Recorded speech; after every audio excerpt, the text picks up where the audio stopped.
Hello dear viewers, and welcome to the first episode of 2026 for Business Insider here on Nile TV International. I'm your host for tonight, Mohamed. And tonight we'll be talking about Egypt's very important, vital tourism sector, a sector that achieved remarkable growth in 2025. Of course, the landmark was the inauguration of the Grand Egyptian Museum, GEM, that global event that Egypt hosted towards the end of the year, and also very good numbers when it comes to record numbers as far as the tourists that visited the country. 18.8 million in 2025. Of course, that is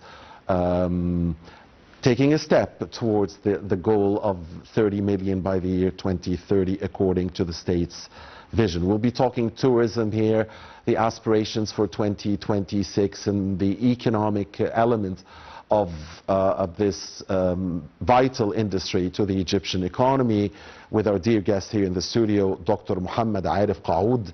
He's a tourism and economic expert. Dr. Aref, thank you very much for joining us. It's a pleasure having you with us. Happy New Year. Happy New Year, and the pleasure is all mine. And thank you for having me today. Thank you, sir, very much. Allow us, please, dear sir and dear viewers, first to watch a report prepared by the program's team on the Egyptian tourism. When we come back, we will start our discussion. It's a pleasure. In 2026, the government continues to pursue a strategic vision aimed at strengthening the national economy by especially in the tourism sector, which remains a key driver of economic growth. The vision encompasses a comprehensive plan involving fiscal reform, private sector engagement, infrastructure development, and targeted policies designed to attract both domestic and foreign investment. Tourism is one of Egypt's most vital economic sectors, with substantial contributions to GDP, employment, and foreign exchange earnings. The investment target for tourism is approximately $2.4 billion, a significant increase of about 60% compared to the previous year. To complement increased investments, the government has outlined specific performance goals for the tourism sector by June 2026, which are attracting approximately 19 million tourists and increasing total overnight stays to around 193 million nights. These targets align with the broader strategy to consolidate Egypt's position as a leading global destination for cultural, historical, and leisure tourism. In addition, international forecasts project continued growth in visitor numbers through 2026 and beyond, driven by major tourism infrastructure and global marketing efforts. The state's vision goes beyond tourism alone and encompasses broader economic reforms aimed at fiscal discipline and improving public finance sustainability, increasing public revenues and rationalizing public spending, encouraging private sector investment and foreign direct investment, and expanding green and digital economy contributions to GDP. These measures form part of Egypt's multi-year economic and social development plan for 2024-2027, which prioritizes investment in strategic sectors to catalyze economic growth and resilience. To make Egypt more attractive to investors, the government has been working on improving regulatory frameworks and investment incentives, streamlining customs and administrative procedures, in addition to enhancing transparency and governance in public institutions.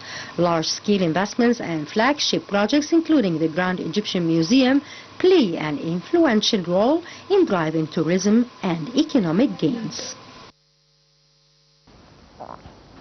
Thank you very much, dear viewers, for staying with us, and many thanks to Abir Hussein and Rasha Abdel Hamid for this report. Of course, there is a lot of diversity when it comes to Egyptian tourism, and many elements and sectors and segments of tourism exist here in our beautiful country. With us here is Dr. Mohamed Aref, the tourism and economic expert. And Dr. Qaoud, let us start by what happened very early in 2026, and that is the choice of Cairo by the Jeune Afrique magazine as the most attractive city in Africa for the year 2025. So let's start with this. So a hot start for 2026 after a good 2025. Absolutely. This is an amazing news that we have been recognized as one of the most sought after cities for 2026 or 2025. So it's a big nice start for 2026. So it was a record to see the number of arrival, and Cairo is the main hub as well for most of the arrivals. So this improves how we are getting closer to the bigger goal or to the vision and the strategy of the government to achieve 30 million visitors by 2030 or 2032. So that's basically because of a lot of reformations that took place, aligned, I would say, aligned different ministries that were having one goal, trying to achieve it. A lot of coherent action being taken in order to achieve this. So that was a really interesting news that to be recognized like this, and we see a lot of potential for 2026, and we'll discuss it further in details together. Indeed, Dr. Aref, if we talk about the diversity of the Egyptian tourism, how would you describe it? Because I believe that Egypt has basically every type of tourism possible.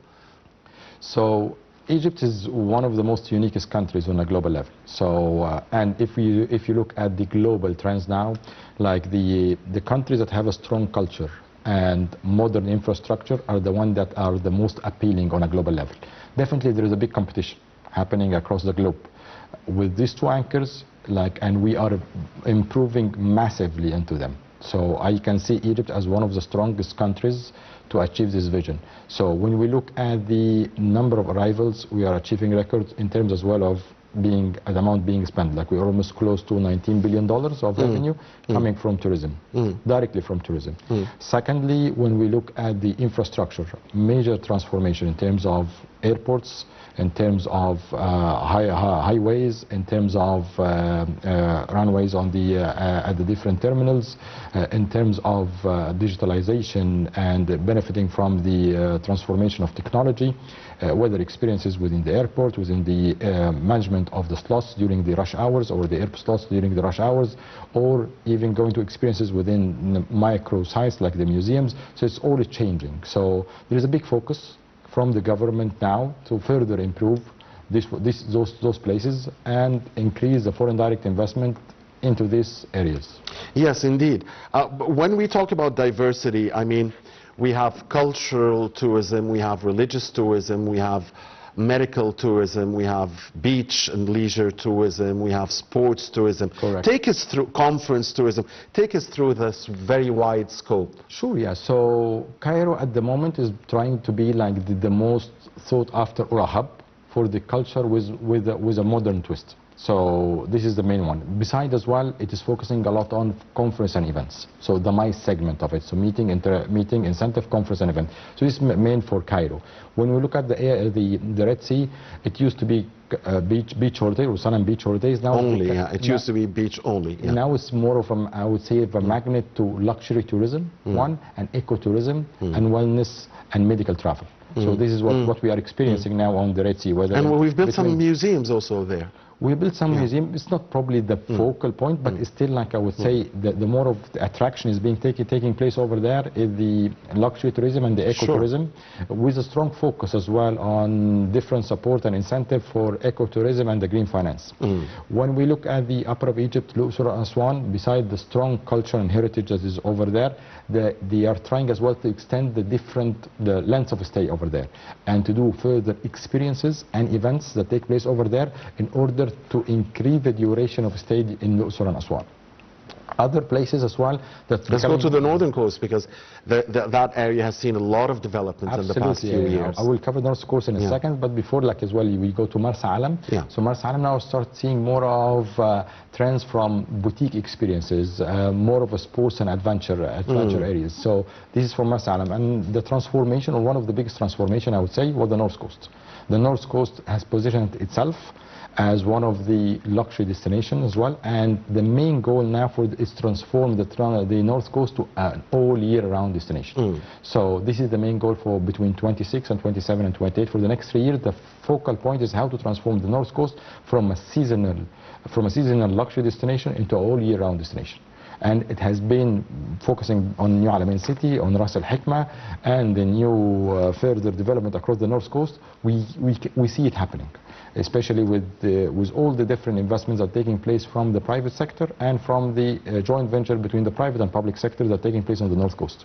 Dr. Aref, how do you see the opening of GEM, the Grand Egyptian Museum? Definitely the highlight of last year, the inauguration at the beginning of November, that global event here in Egypt, and the big flow of visitors, be it foreigners, Arabs or Egyptians as well, to GEM. How is GEM changing the map of Egyptian tourism? I would say the Grand Egyptian Museum was one of the main anchors to increase the number of arrivals to Egypt. So it definitely has a vital and a major role in increasing the number. Like the effort that has been put into this place in terms of creating the museum itself, or building and construction, management and experiences, and promotional marketing on a global level, has repositioned Cairo and increased the awareness of the culture and heritage that is based in Cairo for too many. So for people who used to come to Egypt back in the days, it became a nice destination they want to explore again. And for a lot of people, it was the first time to hear about the destination in such a way that has incentivized them to come and visit Egypt. And when we see now the number of arrivals that's coming, it's increasing. Besides as well, the GEM experience became part of every itinerary now. So, and it's not just a couple of hours. It became a full day and sometimes extended to a 2-day experience for international tourists. Right. Let's talk about some challenges that we are facing now before we proceed further with the very, very good things that are happening. But there are challenges and there are ambitions. Correct. Now, 18.8 million, yes, it's a record number, getting almost $19 billion, as you said. But some would say, like, for Egypt, which markets itself, by the way, yes, we talk a lot about the fact that we need to improve the marketing strategies, but the brand name Egypt is markets itself. So even if we get 30 million, I mean, we Egyptians will say that's not enough, because others in our region, in the Mediterranean area, in Europe, and even some of our peers in Northern Africa are getting more numbers. So we would like to have a tourist for every citizen. I mean, that's been the big goal, the big dream, the big ambition. And it's not too big for Egypt, which has like almost half of the world's treasures. So where's the problem? I mean, where is or are we too ambitious? I mean, no, I would say we are realistic with our ambitions, or we are realistic with our goal. So when His Excellency the Prime Minister aimed for 30 million by 2030, yes, it was ambitious. But when we look at today's numbers, like on an average, I would say a country would be increasing the number of arrivals between 5 to 7% year over year. For the first time, we're increasing by 21%. So if we took on the same pace for over the next 5 years, yeah, we will get closer to 40. So by 2032, we are getting closer actually to 30 million travelers or arrivals, which is closer to the ambitions of the government. So this means we might be slightly behind, but at least we're aligned and we're going into the right direction.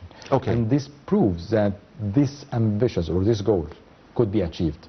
But what are the many challenges? We need to cope up with the fast pace of increase of arrival. This increase in demand is big.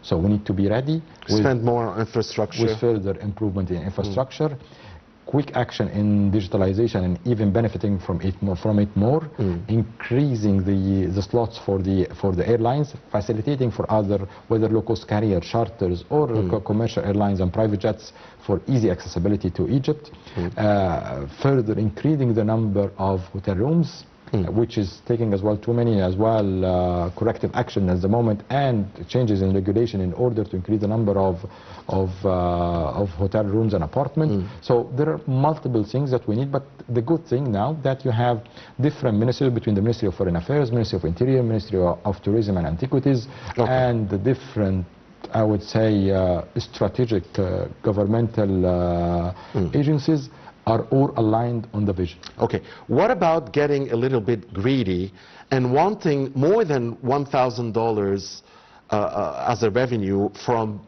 tourists? And Egypt is very competitive price-wise compared also to what it offers, especially after the devaluation of the Egyptian pound in the past few years.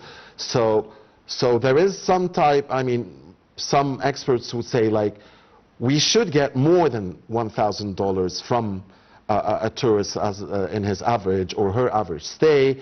So if we have 18.8 million visitors, maybe we should have $27 billion and not just 19. What would you say to that? We can. So what we will need to do is to have strong business intelligence and probably the Ministry of Communication as well, together with the Ministry of Tourism, Ministry of Interior. Once we have the data analyzed, we can get over there. So what we will look at what we call the ADR, the average daily rate. So which markets are paying the highest average daily rate? And those markets are the ones that we need to focus on more and attract more travelers from those niche segments or from those markets. So firstly, I will look on the ADR. Secondly, I will look onto the destination that has by nature high spend habits. So they like to spend on different activities, so the spendings or the lifestyle is different. So it's not just like the full package that you buy it on an all-inclusive basis, on a charter basis, and they know that the tourist is not going to spend a single extra dollar when they arrive to the country. Probably this you need to maintain, but you will need to put further efforts on other segments that will be contributing more to your economy. This would be like my two factors. Thirdly, enhancing the connectivity between those cities and Egypt in multiple destinations. So not only Cairo, so probably connect them to the north coast, connect them to the upper of Egypt directly, or to the Red Sea directly. We have seen as well an increase in the charter flights and low-cost carrier to the north coast. I would say this would need to be further enhanced, and there is a very, very high potential. Probably now is probably dominant by the GCC countries, and we see most of the arrivals are coming from Saudi and United Arab Emirates. Nevertheless, I see once we open the low-cost carriers of Europe, it's a big game changer on the north coast. Egypt is the capital of peace, the cradle of peace, and despite all of the geopolitical tensions around us and all of the challenges, so I want to comment on that, because there was the Gaza war, there were the Houthi attacks in the Red Sea, there was the situation in Sudan and even in Libya, and a lot of things happening around us. Yet Egypt, this safe, secure country, increased its number of arrivals. We are greedy, we want more. But just a comment on that, the issue of security and stability here in the country that made this possible despite of all of the challenges. And also, we were affected by the Russia-Ukrainian war, and surely the number of Russian or Ukrainian tourists, went down. So with God blesses, and I would say the rationale or the rational decision being taken over here from the different authorities, this has proven, alhamdulillah, that we managed to maintain a very strong internal security and stability, whether from a political perspective, security perspective, and economical perspective as well. Even we saw that though like the government was aiming to for a GDP increase by 7%, they are now even aiming for higher, for 7.5%. So with all what's happening next to Egypt, whether from the borders of Libya or Sudan or from the borders of Gaza, like we have, thanks to all the different authorities that managed to maintain it in that good level, in such a stability, and to overcome all those challenges while maintaining all this peaceful environment and attracting as well further FDIs to the country. Yes. And I see it further improving, and it's a good opportunity as well for further development, as Egypt will play a different roles as well in the development of all the sister countries next to us from the Arab world. So there will be further expansion and probably a let's say a co-economic contribution or co-economic collaboration that can lead to the benefit of both countries. So we're not wrong to be greedy and to say to ourselves that during the era of massive geopolitical tension, we were able to increase the number of arrivals. So when things stabilize in the region, we should fly. We will fly. Okay, good. We will fly, inshallah. Inshallah. Another point here, and I'm not sure how are the Egyptian expats counted when they visit Egypt in their holidays or so. Are they counted as foreign tourists, or is this counted in the midst of local tourism? But surely the Egyptian expats, which are the backbone of the economy at the moment, you know, almost $40 billion of remittances, that's more than the tourism revenues and the Suez Canal combined, much more. So the Egyptian expats, the element of the expats in the tourism sector, how do you see it? No, definitely the contribution of the Egyptians living abroad to the economy is big, and there is a lot of Egyptians living abroad as well. So that contributing both positively, firstly financially to the remittances, to the country, and secondly as well mind-wise. So those people are a lot of them are helping in a direct way or indirect way into the country improvement. So on the government, I have seen many initiatives that they are very close as well to most of the bright minds from the Egyptian expats, and working with them on different initiatives, including them on different committees, strategies for how to further improve any areas that need further improvement, or if we have challenges, how to overcome, or any obstacle, how we can sort it out. So the contribution of the Egyptians is massive. Besides as well now, you have seen a lot of as well expats have been investing back in Egypt as well, not only even in the tourism sector. Even in the tourism sector. So once they see the opportunities, they see the stability, they see the incentives, the transparency that the government now is implementing. So it's both, it's encouraging for them.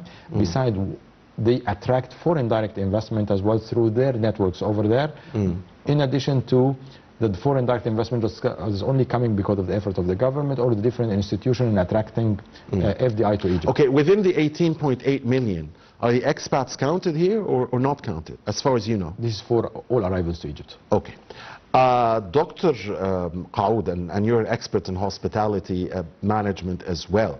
When it comes to human capital improvement, how important is this element to develop the tourism industry here in Egypt? Because yes, Egyptians are one of the most hospitable and charming people in the world, but at the same time, we hear in sporadic cases about incidents that are not very or dealings with tourists that are not very nice and are sometimes criticized. So I would say take us through this point. I would say this is one of the biggest challenges that we have, especially for what we're aiming for. So we are aiming to be one of the leading countries in terms of number of arrivals, one of the most prominent destinations to visit, one of the best experience to have when you come to visit Egypt. So human capital is a big challenge over here. And I would say to overcome this challenge, firstly, a strong focus on education. So, and hospitality and tourism must be included in the curriculums. Secondly, I would say probably the Ministry of Higher Education can work closely with different private universities and public universities in increasing the faculties of hospitality and tourism. Thirdly, I would say like collaboration with definitely international hospitality schools, whether in Switzerland or in the US or in the UK, like the major ones, to have short programs for further development. The government as well has initiated the National Leadership Council or Academy to encourage like more leaders to be in different positions over here.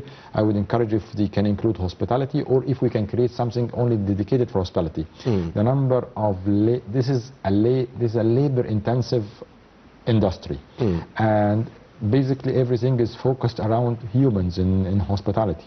So the more that we focus on them, firstly we are over tackling unemployment, we are improving, we are increasing like the contribution of the percentage of the GDP that's coming from hospitality and tourism. So Egypt has all the resources that can make it happen, and it is a very appealing industry as well for a lot of people, but they are always cautious in terms of downturns what will happen to them, especially that they have seen multiple crises over the last 2 decades.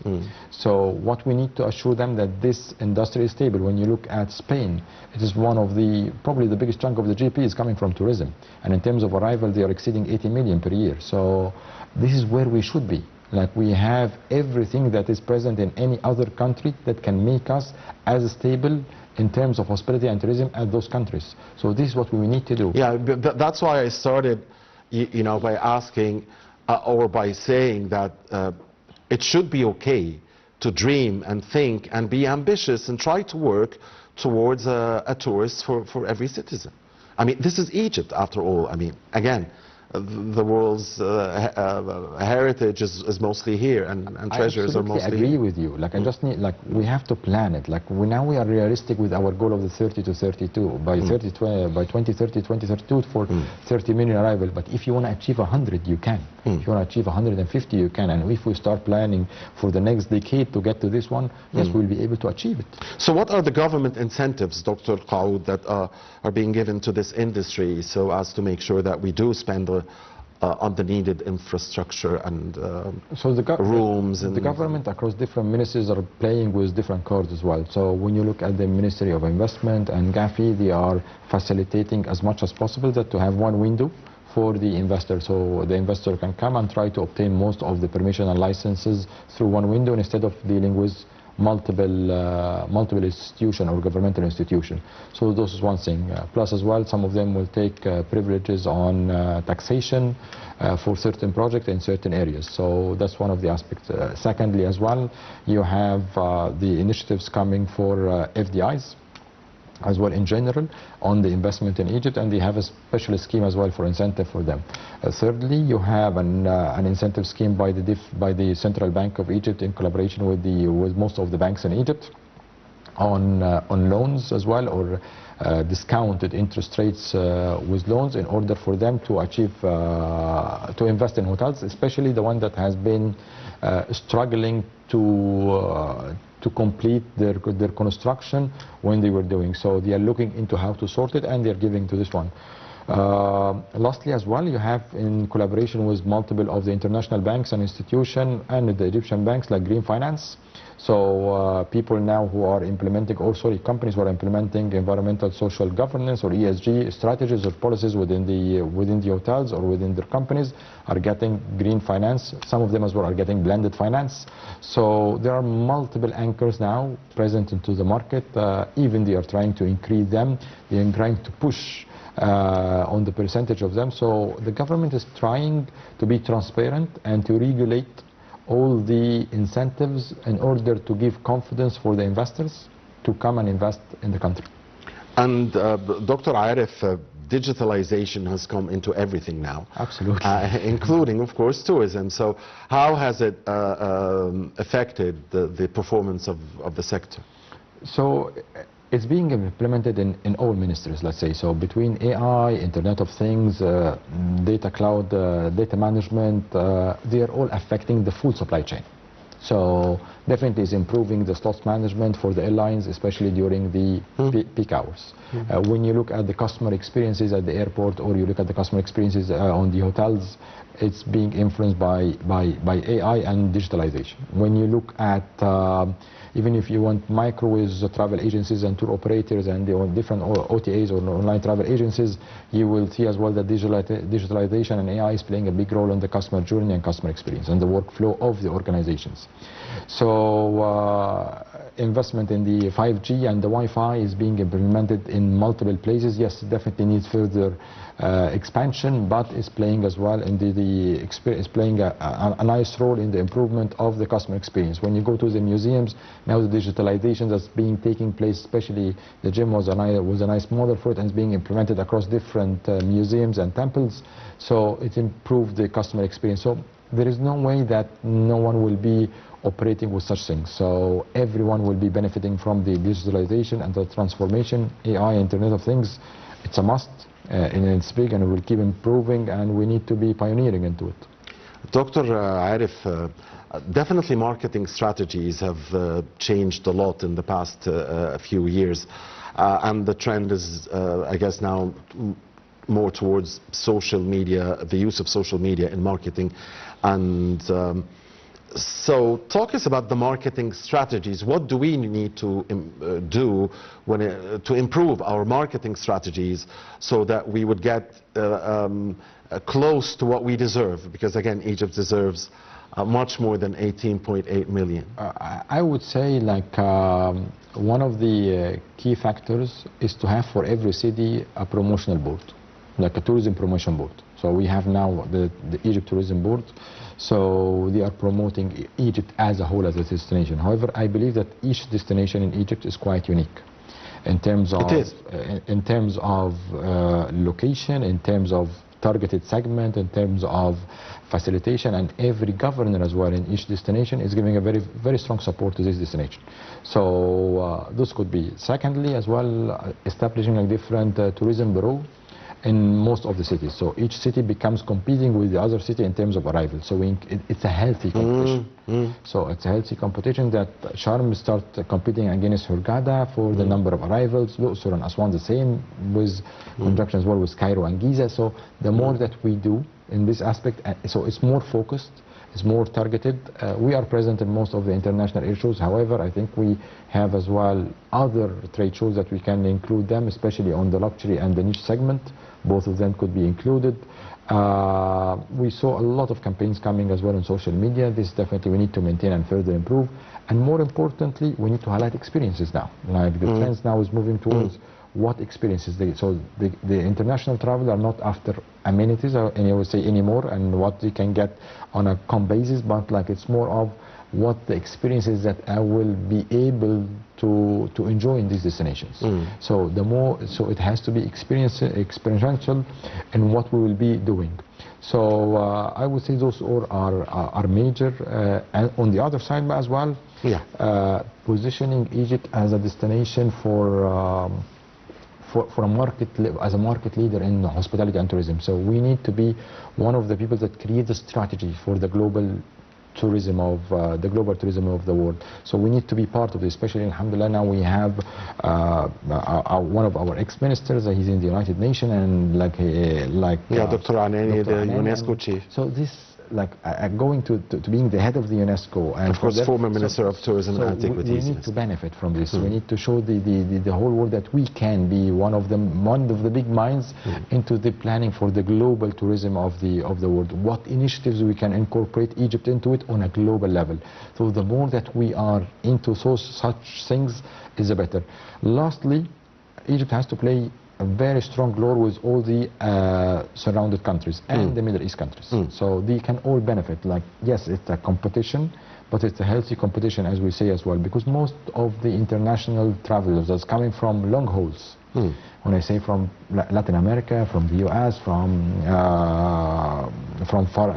Southeast Asia, they will definitely be experiencing 2-3 countries together. So our role is how we can make co-marketing campaigns, co-programs together, pilgrimages as well, and combining them with Egypt. A lot of people go to Saudi for pilgrimage, coming from all over the world. How can we have them staying over here for pre or post Hajj or pre or post Ramadan for a couple of nights? The more that we can do, it will definitely affect as well the cruises. Cruising the Mediterranean or cruising the Red Sea, and having Egypt as a major stop over there in multiple destinations. So they can stop in Hurghada and they can stop in Ain al-Sukhna, both, or in the Mediterranean in one location, Alexandria, then another one on the Alamein city. It's all has to be there. The more that we cooperate with other countries, the more that it's going to be beneficial for most of us. Thank you for the very nice ideas. And thank you for your time and your insight, Dr. Mohamed Aref, the tourism and economic expert. It's been a great pleasure. We wish you and, of course, the Egyptian tourism sector a very happy and successful 2026. Thank you. Thank you and Happy New Year. Happy New Year, and thank you, dear viewers, for watching us. Please do stay with Nile TV.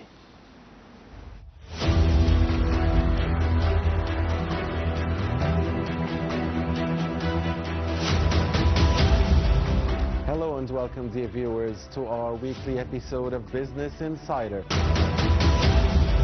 where together we'll scan the latest here in Egypt, the region, and across the globe.